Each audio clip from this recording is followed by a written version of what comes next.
sécher sans trace, sans eau qui coule et sans chiffon. Alors évidemment, on ne travaille que avec du shampoing, du produit vaisselle. Vous savez que le produit vaisselle dégraisse évidemment. Par contre, si on a mis très peu d'eau pour pas que ça coule, c'est toujours plus motivant, le carreau sèche très vite, surtout en plein soleil. Et une raclette qui n'a pas beaucoup d'eau accroche. Par contre, si on met plus d'eau, évidemment, elle coule. Alors, devant la raclette, on préfère laisser l'éponge. Parce que l'éponge qui mouille remplace l'eau qui coule. Ce qui veut dire que même là où c'est sec en plein soleil, grâce à l'éponge, ça n'accroche jamais. Il n'y a pas de frein, ça n'accroche jamais. Et vous récupérez la mousse, ça ne coule jamais. Alors regardez bien sur un carreau sale le gain de temps. Regardez bien. De l'huile, de la graisse, les traces de doigts, le gras, tout ce qui est gras. Mais aussi de la colle. J'exagère un petit peu, je vous mets de la laque, fixation forte, le nez du chien, les crottes de mouche, la pollution, un pare-brise. Regardez bien le gain de temps. Les produits comme ça, ça ne dégraisse pas. De l'eau, de l'alcool, du colorant. En plus, c'est volatile, ça vous revient dans le nez. Alors qu'un simple produit vaisselle, et ça, je ne l'apprends à personne, le produit vaisselle dégraisse. Alors là, vous voyez une belle auréole dégraissée grâce au produit vaisselle. Alors, au lieu de vous énerver à étaler un voile de graisse, au lieu de mouiller votre carreau et de gratter de l'eau qui coule, on n'a pas envie de le faire. C'est pour ça qu'on cherche des chiffons magiques. Et là, on tourne en rond. Il faudra bien que ça cesse. Alors, en prenant le produit vaisselle, n'importe lequel, en le mettant directement sur l'éponge, ça c'est important pour bien préparer la brosse.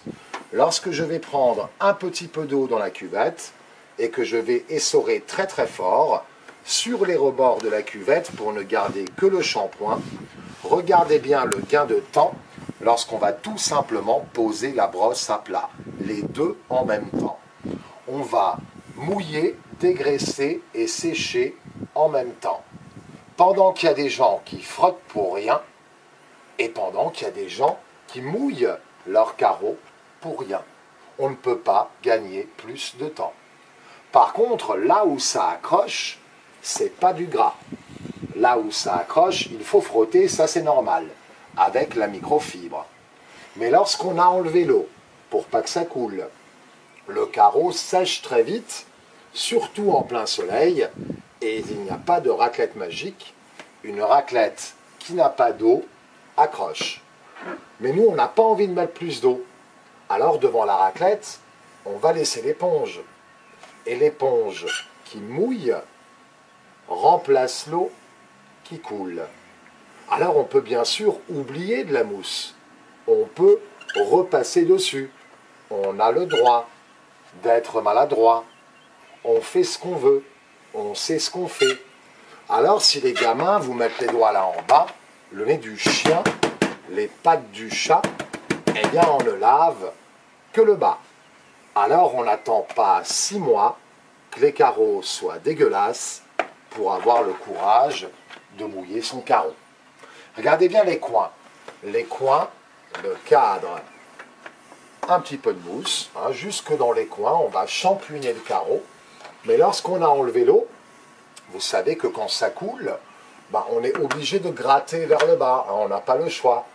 De l'eau au-dessus, de l'eau en bas, on perd son temps. Mais lorsqu'on va poser la brosse à plat les deux en même temps, même du côté sec, en plein soleil, grâce à l'éponge, ça glisse quand même. Alors on va perdre les mauvaises habitudes qu'on a de tirer l'eau vers le bas. Et pour une fois, on sait exactement ce qu'on fait, puisqu'on va toujours nettoyer les bords. Les bords d'abord, les bords cadeaux. On commence par les finitions en encadrant son carreau, plus de finition au chiffon. Ensuite seulement, on récupère la mousse au milieu. Par contre, attention, celui qui travaille sans l'éponge, il n'a rien compris. Et celui qui laisse l'éponge, il a tout compris. Donc pour tout comprendre, il ne faut rien apprendre. Là, il n'y a plus d'excuses, c'est pour les hommes et les femmes, et c'est la première fois qu'on a envie de laver ses vitres. Alors, sur les miroirs, c'est vraiment génial. Vous savez qu'un miroir, c'est toujours gras. Les traces de doigts, le voile de graisse, les cosmétiques, c'est toujours très très dur d'avoir un miroir impeccable. Surtout, évidemment, lorsqu'on continue à s'embêter, à frotter pendant des heures avec les produits à base d'eau, où on étale le voile de graisse, les miroirs restent toujours gras.